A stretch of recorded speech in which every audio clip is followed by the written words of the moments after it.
Modern Love, the podcast, is supported by... Produced by the iLab at WBUR Boston. This episode contains references to abuse and may not be for all listeners.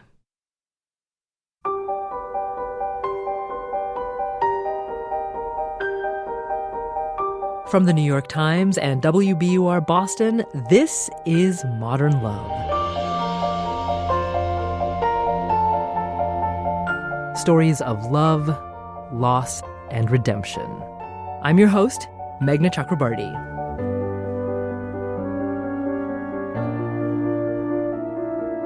Lolita, Vladimir Nabokov's novel about a man's sexual obsession with a young girl, is a controversial novel, to say the least. But when Bindu Bansinath started to read it, it unexpectedly became a kind of roadmap for her, showing her a way out of the situation she was in. She tells the story in her piece, How Lolita Freed Me from My Own Humbert. It's read by Jameela Jamil. Jameela starred in The Good Place on NBC, and she's host of the new podcast, I Weigh with Jameela Jamil. It was my uncle who gave me my first copy of Lolita.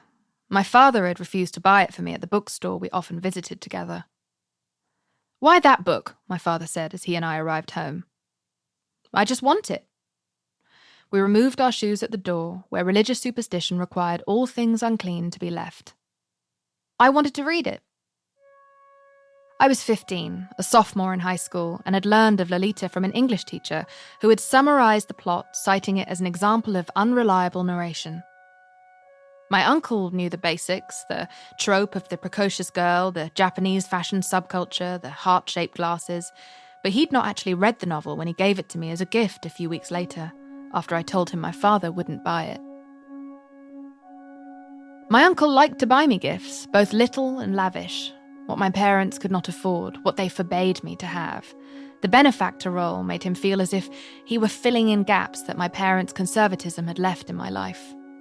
So in whichever hotel room we were staying that night, with me tucked into bed, conned, out of clothes, he tossed me the forbidden paperback and said, "You'd better hide this. Your mother will have a fit if she sees you reading it. You know she doesn't trust you like I do." He issued this warning even though I hid everything from my mother, as he trained me to do. He knew that to groom girls, you must erase mothers. I knew he had groomed girls before me from the tragic stories he told of Indian girls he had been with in England, stories in which he remembered himself as more savior than predator. I didn't know their names, but across his years of abuse we formed a tight-lipped sisterhood, our silence keeping him out of jail. I wanted to read Lolita because I believed it would mitigate my sexual shame. The similarity between the novel's plot and my day-to-day life had sent me on a Google search, where I read excerpts and watched trailers of both film adaptations categorized under crime, drama, and romance. Until then, it had never occurred to me to consider my relationship with my uncle under any of those genres, that anyone could think us a romance nauseated me, while crime and drama seemed overblown. He came into my life when I was 12 and he was 53, a close family friend in a country, the United States, where my family had few relations. Childless himself, married to a mystery woman, he became my uncle in the routine way I was taught to call Indian men uncle and Indian women auntie. He was also a progressive voice in my conservative household, sympathetic to the Americanness in me that my mother viewed as dangerous, especially regarding sex. While my friends were getting birds and bees talks, my mother prohibited tampons. I did not know what a menstrual period was until I got mine. Womanhood was far off, a state of emergency that befell other people. We operated as if men did not exist. But I had curiosities and crushes, and I came to confide these to my uncle over the handful of day trips and conversations it took him to secure my trust, and for me to love him, as briefly I did, as a girl can come to love a man who is like a father to her. Under the false pretense of his wife joining us, he turned our day trips into overnights. On weekends, he drove us into Manhattan, delivering me to acting classes and then picking me up for dinners and Broadway plays. Although I was taught to accept nothing from anyone, he bought me a wardrobe of risque women's clothing and warned that rejecting his gifts would be ungrateful.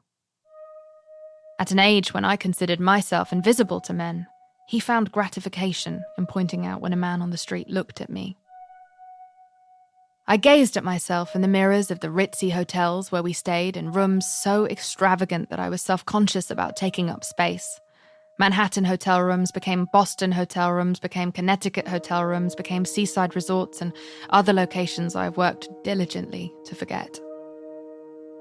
I did not acknowledge that the cost of his care was molestation. To acknowledge that would make it true. So I accepted his explanations that what he did to me was either universal or imaginary, and that my pain was a product of my own tearful hysterics. "Calm down," he would say, his large, damp hand resting on my thigh. "Everyone is taught how to do this, how to kiss. I don't get any pleasure from it. You're mischaracterizing things." I ran with this theory of myself as an unreliable narrator. When I began attending a Catholic girls' high school, a world of women materialized. My parents believed an all-girls education would put me on the path to an Ivy League college without the distraction of boys and their gazes. To function as a schoolgirl, I cordoned off the memories of the other life I led, a life dictated by the gaze of a middle-aged man. Instead, I dreamed of growing up and getting away from him.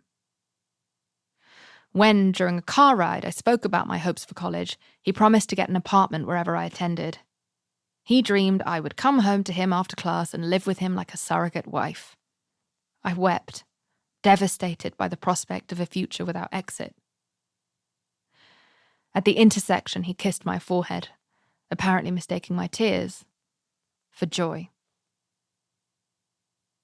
Over time, it became harder to deny the reality of the abuse. But still I felt I could tell no one. Exposing my uncle would ruin him, and I considered myself too unimportant to upend a grown man's life. So I endured, pushing my family away and pulling my uncle close, and, I hoped, past suspicion.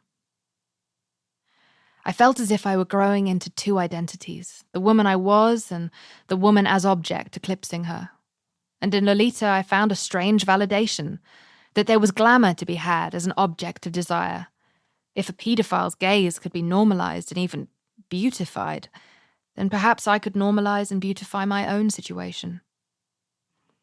It was easier to digest an image of myself as a nymphette than to confront the reality of my victimhood. Over time, the novel became more than a coping mechanism. It became a guide. I came to see how Lolita uses Humbert's obsession with her as a means to gain power over him. In the blue kidnapping car in which the two travel cross-country, she uses this power to accuse him of rape, of being a dirty man. While Humbert fumbles to justify booking one hotel room for them both, she names their situation for the incest it is. She knows she is Humbert's vulnerability and learns how to use herself against him. Eventually, so did I. The winter I first read Lolita, my uncle was trying to remain in my mother's good graces, hoping he could convince her to appoint him as my legal guardian if tragedy ever struck.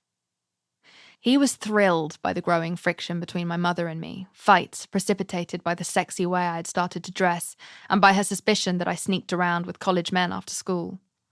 Which I did. His abuse had made me promiscuous to the point of recklessness, grateful for the simple fact that my body could still want. And I found that the more I wanted other men, the less I was willing to tolerate him. When he surprised me with an apartment he had rented for us near my school, I told him for the first time that I hated him, that he was as much a pervert as the man in the book, and once the accusations began, I could not stop. Although he already helped to finance my school fees, I also demanded envelopes of money, determined to be ungrateful, to exact collateral. Over dinners, I told him about men I had been with and what we had done, at which point he would set aside his plate and moan that he had lost his appetite.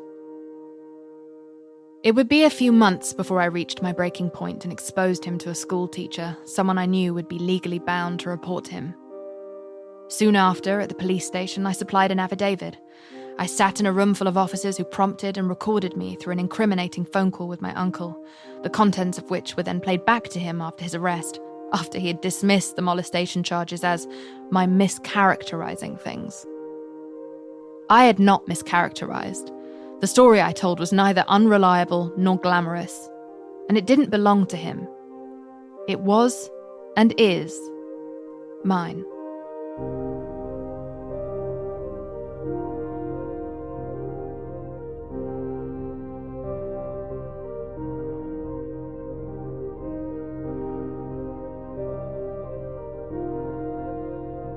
That's Jameela Jamil reading Bindu Bansinath's essay, How Lolita Freed Me from My Own Humbert. We'll catch up with Bindu after the break.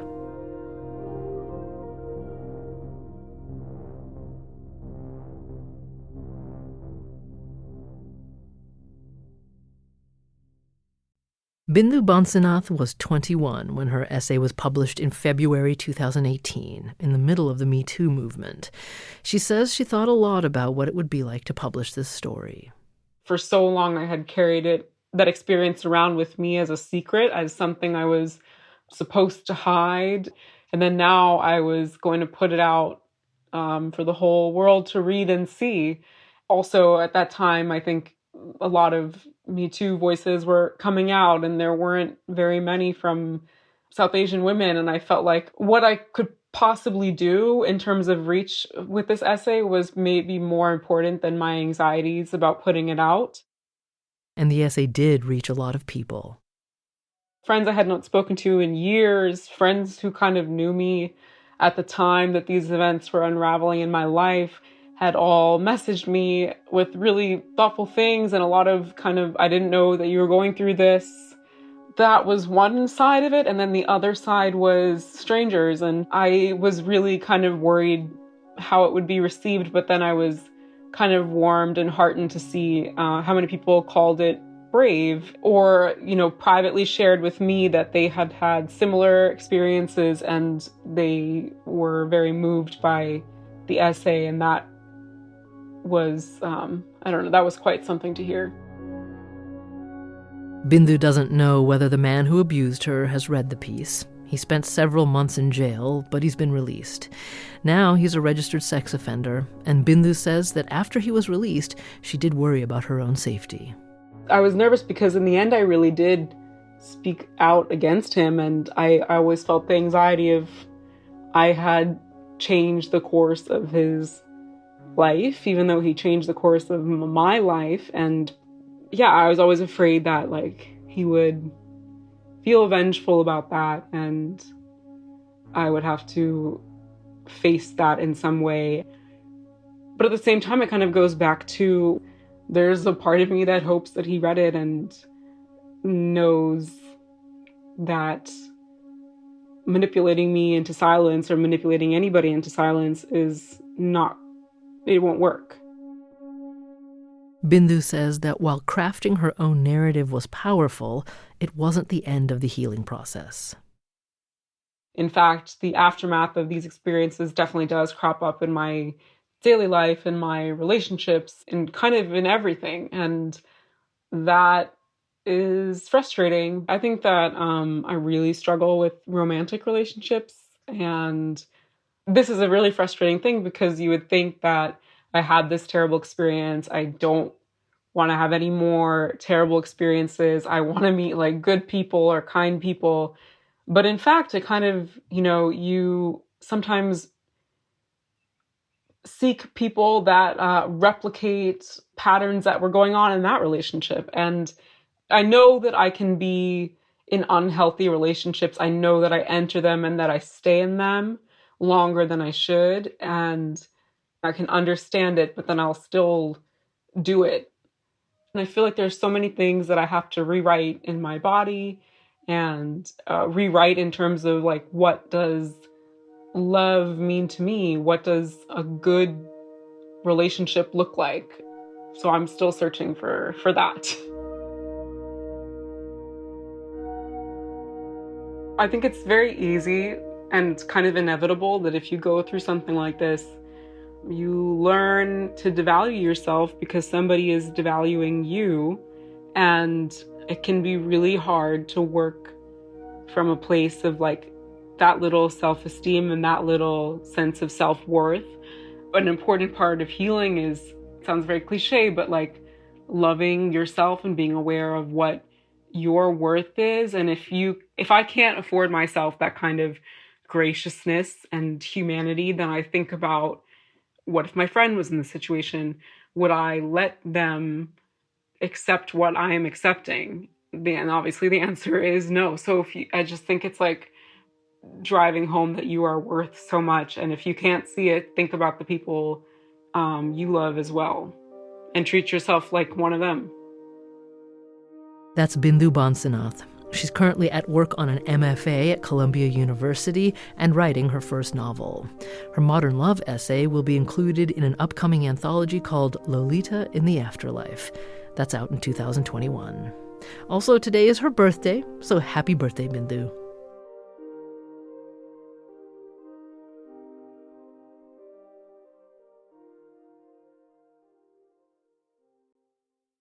Here's Daniel Jones, editor of the Modern Love column for the New York Times. Bindu is one of the youngest writers I've worked with in Modern Love, and also one of the best and the bravest in telling this story. I first learned about this story when she was a freshman in college and wrote about it for one of our college essay contests. And when she was a senior, she wrote this version of it that had to do with reading Lolita, that really accessed the story in a way that could work more broadly. With stories that are this troubling and difficult to write about and difficult to expose yourself as having experienced, it's really my job to protect the writer and make sure that this is something that she wants to go forward with. And Bindu and I had conversation after conversation to make sure that she wanted to publish this story, which would expose such a troubling part of her past. And she was confident. She never wavered. And she'd really mastered the story in a way. She knew how she wanted to tell it and what she wanted to say. But ultimately, she said, silence doesn't work with this. Keeping these stories to ourselves doesn't work. It's silence that allows this behavior to continue and for girls to be damaged by it. And she was just determined to go forward. And I was very proud of it and proud of her. It was a brave piece, a strong piece of writing, and set her off on what has already been a very successful writing career. And here's Jameela Jamil. The reason I chose the story is because I thought it was beautifully written. I also have so many issues with the book, Lolita, and it was interesting to see it used as this sort of tool for the writer. And mostly it's because this is the story that isn't told enough. When we think of things like child abuse, we always see them mostly very, very sensationalized and violently portrayed in the media. And so I think that stops us from being able to recognize it in its more pervasive and insidious forms, forms like the way that the writer's written about it. And those are stories that we need to hear more of, the stories that happen slowly over time, where there is gaslighting involved. And so I wanted to be a part of telling that story. Thanks to Jameela for reading this week's essay. Her podcast is I Weigh with Jameela Jamil. It's from Earwolf. You can listen to it on Apple Podcasts or wherever you get your podcasts. Modern Love is a production of the New York Times and WBUR, Boston's NPR station. It's produced, directed, and edited by Caitlin O'Keefe. Original scoring and sound design by Matt Reed. Iris Adler is our executive producer. We're edited by Catherine Brewer. Daniel Jones is the editor of Modern Love for the New York Times and advisor to the show. The idea for the Modern Love podcast was conceived by Lisa Tobin. Additional thanks to Mia Lee, Julia Simon, and Anya Stremian at the New York Times, and to Michael Garth at WBUR. I'm Meghna Chakrabarti. See you next week.